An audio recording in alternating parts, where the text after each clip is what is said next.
இப்போ வந்து நம்ம எல்லாருக்கும் வணக்கம், welcome back to my channel Abhinaya's creation. இன்னைக்கு நம்ம சேனலில் ரொம்ப சுவையான ஒரு தக்காளி ஊறுகாய் எப்படி பண்ணுறதுன்னு தான் பார்க்க போகிறோம். அந்த தக்காளி ஊறுகாய்க்கு 2 கிலோ தக்காளி வாங்கி அதை வந்து ரொம்ப பொடி பொடியாக கட்டரில் வந்து நறுக்கி எடுத்து வச்சுருக்கேன். லெமன் சைஸ்க்கு வந்து புளியை வந்து வெந்நீரில் ஊற போட்டுட்டு புளியை வந்து நல்லா திக்காக வந்து கரைச்சி எடுத்து வச்சுருக்கேன்.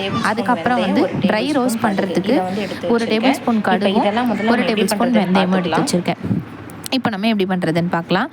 முதல்ல வந்து கடுகும் வெந்தயத்தையும் வந்து ட்ரையாக வந்து வறுத்து எடுத்துக்கணும். இதை வந்து நம்ம ட்ரை ரோஸ்ட் பண்ணுறோம். இது வந்து எதுக்குன்னா ஊறுகாய்க்கு வந்து வெந்தய பொடி வந்து போடுறது ரொம்ப நல்லா வாசனையை கொடுக்கும். அது மட்டும் இல்லாமல் கடுகு பொடி வந்து நம்ம சேர்க்குறது ஊறுகாய் வந்து சீக்கிரம் கெட்டு போகாமல் இருக்கும். அதனால தான் நம்ம கடுகு பொடி வந்து யூஸ் பண்ணுறது. இப்போ நம்ம ஆவக்காய் ஊறுகாயெல்லாம் பார்த்திங்கன்னா கடுகு பொடி வந்து சேர்ப்போம். அந்த மாதிரி இதில் கடுகும் வெந்தயத்தையும் ஒரு டேபிள் ஸ்பூன் சமமான அளவு எடுத்து அதை நம்ம வந்து ட்ரையாக ரோஸ்ட் பண்ணுறோம். இப்போ இதை வறுக்கும் பொழுது பார்த்திங்கன்னா கலர் வந்து நல்லா மாறி வரும், வெந்தயத்தோட கலர். அது மட்டும் இல்லாமல் கடுகும் வெந்தயமும் சேர்ந்து நல்லா வந்து வெடிக்கும். அது வெடிக்கிற வரைக்கும் கொஞ்சம் அப்படியே சிம்மில் வச்சுட்டு நல்லா அந்த மாதிரி வறுத்து அதை ஆற வச்சுட்டு அதை வந்து நம்ம பொடி பண்ணி எடுத்து வச்சுக்கணும். இந்த தக்காளி ஊறுகாய் வந்து பார்த்திங்கன்னா சப்பாத்திக்கு ரொம்ப சூப்பராக இருக்கும், தோசைக்கு, அதுக்கப்புறம் வந்து மோர் சாதத்துக்கு, இது எல்லாத்துக்குமே வந்து ரொம்ப பிரமாதமாக இருக்கும். இந்த தக்காளி ஊறுகாய் வந்து நம்ம வந்து இப்போ இந்த சீசனில் இல்லை அப்படின்னா கூடமே தக்காளி கிடைக்கும் போதெல்லாம் நம்ம அந்த மாதிரி தக்காளி ஊறுகாய் வந்து பண்ணி வச்சுக்கலாம். இப்போ மாங்காய் எலுமிச்சங்காய் ஊறுகாய் அப்படிலாம் பார்த்திங்கன்னா வந்து நமக்கு சீசனில் தான் மாங்காய் ஊறுகாய்லாம் போட்டு வச்சுக்க முடியும். பட் இந்த தக்காளி அப்படின்றது எல்லா டைம்லேயுமே கிடைக்கும். ஸோ அந்த மாதிரி இப்போ வெயில் நல்லா கொஞ்சம் சீப்பாக இருக்கும்போதே நம்ம வாங்கி நிறைய வந்து பண்ணி வச்சுக்கலாம்.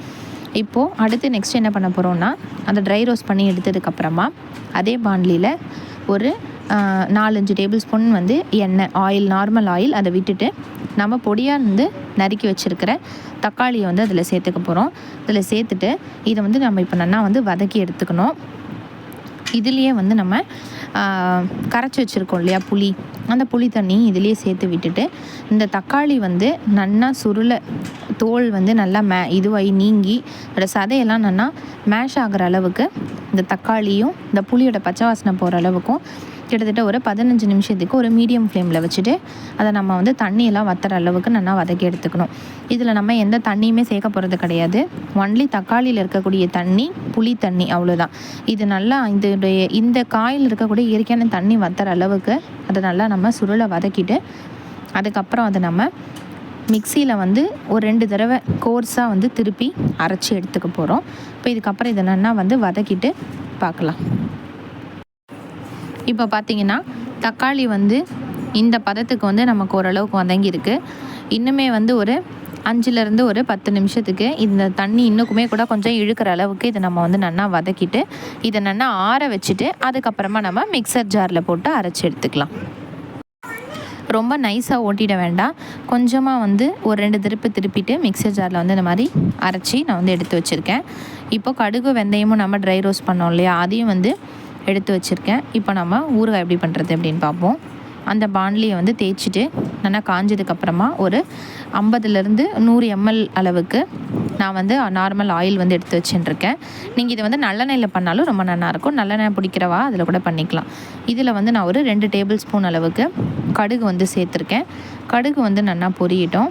கடுகு பொரிஞ்சதுக்கப்புறமா பெருங்காய பொடி வந்து ஒரு ஸ்பூன்லேருந்து 2 ஸ்பூன் அளவுக்கு, சின்ன குட்டி ஸ்பூன் அதில் வந்து பெருங்காய பொடியும் சேர்த்துட்டு இதை வந்து நம்ம நல்லா வந்து பரட்டி விட்டுக்கலாம். இப்போ அடுத்து நம்ம அரைச்சி வச்சுருக்கிற விழுதை வந்து இந்த எண்ணெயில் சேர்த்துக்கலாம். மொத்தமாக வந்து கொட்டினீங்கன்னா கையில் வந்து தெரிச்சிடும். கொஞ்சம் கொஞ்சமாக வந்து அதில் போட்டு கலரி நம்ம வந்து ஃபுல்லாக கலரிக்கணும்.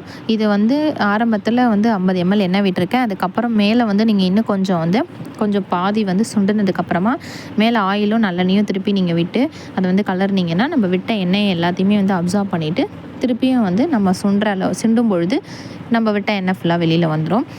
இப்போ இதில் வந்து பார்த்திங்கன்னா உப்பு, கல்லுப்பு நம்ம டேஸ்ட்டுக்கு ஏற்ற அளவுக்கு, அதுக்கப்புறம் வந்து மஞ்சள் பொடி வந்து ஒரு 1/2 டீஸ்பூன் மஞ்சள் பொடி, 3 டீஸ்பூன் தனி மிளகாய் பொடி, ரெட் சில்லி பவுடரோ காஷ்மீரி சில்லி பவுடரோ நம்ம வந்து போட்டுக்கணும். நான் அந்த கிளிப்பிங் வந்து எடுக்க மறந்துட்டேன், அதனால் வந்து காமிக்க முடியல. இது எல்லாத்தையும் போட்டுட்டு இப்போ நான் இந்த அளவுக்கு வந்து கலர் இருக்கேன்.